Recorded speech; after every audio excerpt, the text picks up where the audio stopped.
Bismillahirrahmanirrahim. Assalamualaikum warahmatullahi wabarakatuh. Perkenalkan, saya Jeli Marlita dengan NIM V100210020, mahasiswa program studi Magister Farmasi Universitas Muhammadiyah Surakarta. Di sini saya akan menjelaskan mengenai insulin dan reseptor tirosin kinase atau yang disingkat dengan RTK.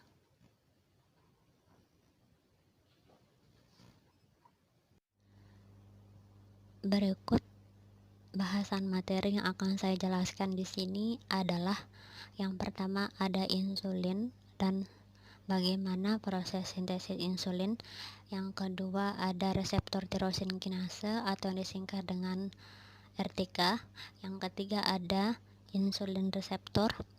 Yang keempat ada jalur pensinyalan dari reseptor tirosin kinase. Yang kelima adalah atau yang terakhir peran insulin dalam menginduksi gluten 4 atau glukos transporter 4. Yang pertama ada insulin. Insulin ini adalah suatu hormon yang memiliki banyak fungsi di dalam tubuh, seperti membantu dalam proses pertumbuhan dan perkembangan dari sel maupun dalam metabolisme glukosa dalam tubuh. Secara strukturnya,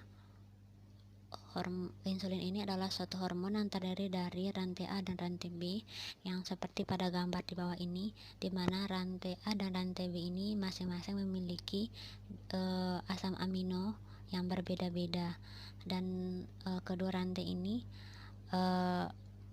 dihubungkan oleh ikatan disulfida secara kuat. Nah, insulin atau hormon insulin ini dihasilkan oleh sistem endokrin atau kelenjar endokrin di pankreas. Nah, di sistem endokrin ini terdapat beberapa sel. Yang pertama ada sel alfa, di mana sel alfa ini akan menghasilkan glukagon. Glukagon ini akan disintesis oleh hati ketika tubuh mengalami penurunan gula dalam darah secara drastis. Yang kedua ada sel beta. Sel beta ini akan menghasilkan suatu hormon yang disebut dengan insulin. Insulin ini yang seperti saya jelaskan tadi berfungsi dalam membantu proses metabolisme glukosa baik dalam pertumbuhan dan perkembangan dari sel. Selain itu, insulin ini berfungsi dalam mengubah glukosa darah menjadi glukagon di dalam hati. Nah, yang terakhir ada sel gamma. Sel gamma ini dia akan menghasilkan suatu hormon somatotrapin. Selanjutnya insulin yang kita kenal sebagai suatu hormon yang dapat membantu dalam metabolisme glukosa adalah dilihat dari perkembangannya yang ditemukan oleh beberapa peneliti berdasarkan sejarah penemuan insulin. Yang pertama pada tahun 1869 yang ditemukan oleh P. Langerhans, di mana P. Langerhans ini dia menemukan suatu kumpulan sel yang berbentuk bundar dalam bundar yang menyerupai pulau di sel pankreas. Kemudian pada tahun 1921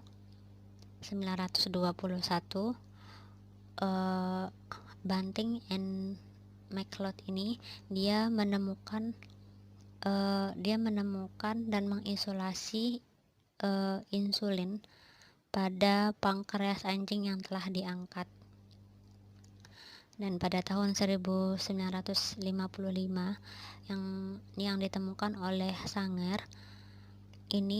menemukan dan menentukan urutan asam amino dari insulin tersebut.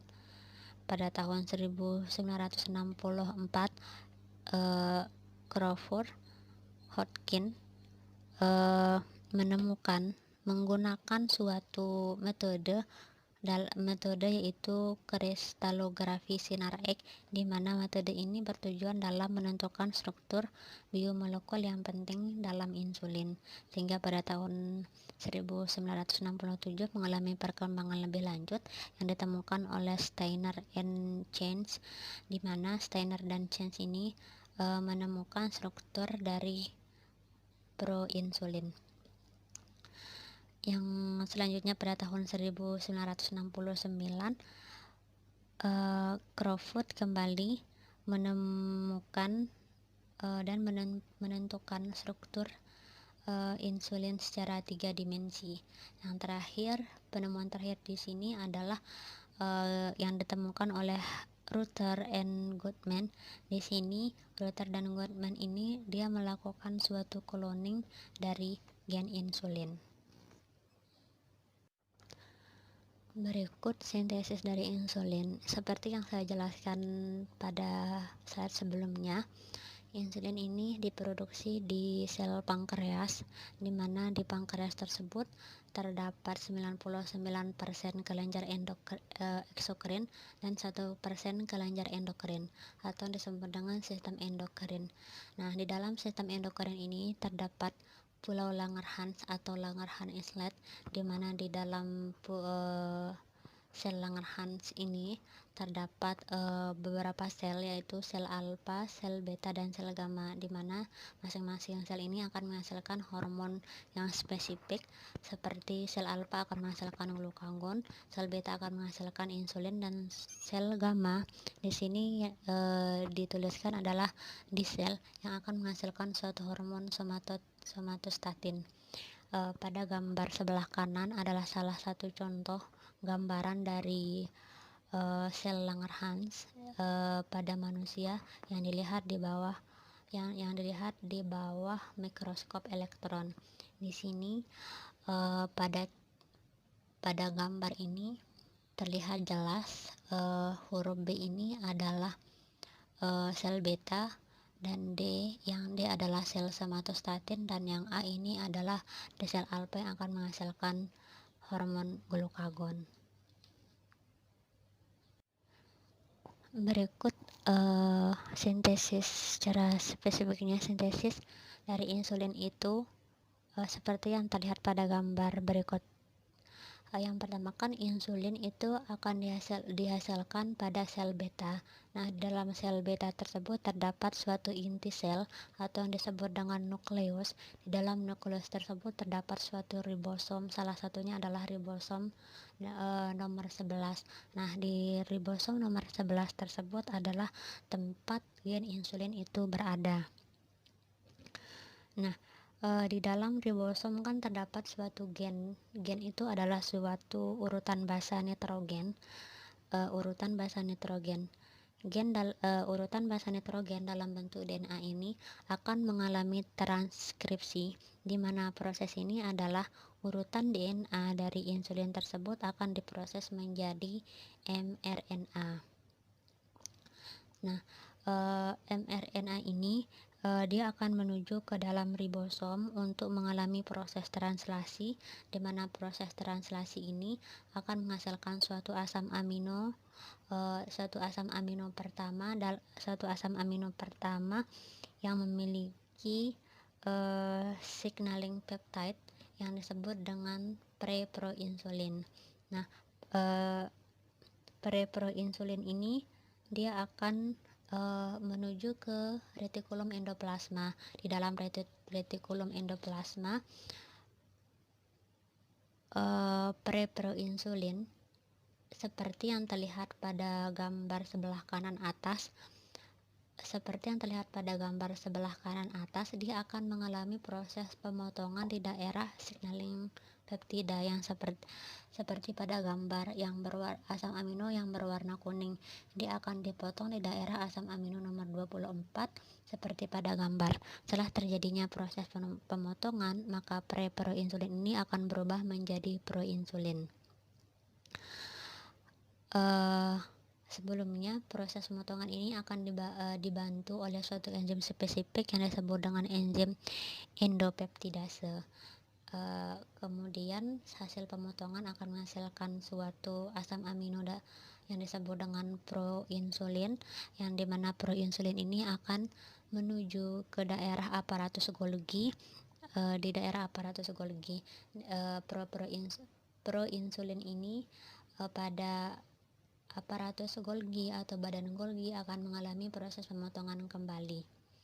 Proinsulin ini bisa dilihat pada gambar sebelah kanan bawah, ini adalah salah satu contoh dari gambaran proinsulin, yang dimana proses pemotongan proinsulin ini terdapat pada asam amino nomor yang berwarna putih seperti pada gambar, dimana pemotongan ini akan dibantu oleh enzim spesifik yang disebut dengan enzim endopeptidase.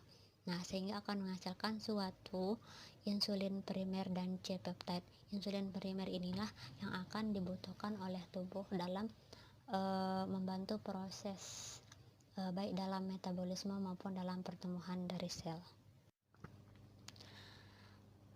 Asam amino dalam bentuk preproinsulin yang dihasilkan melalui proses translasi di dalam ribosom yang berpindah ke dalam retikulum endoplasma. Perpindahan ini dibantu oleh sekuens dari yang dibantu oleh signaling peptide, yang dimana signaling peptide ini dia bersifat hidrofobik sehingga dapat mengarahkan preproinsulin ini berpindah ke dalam retikulum endoplasma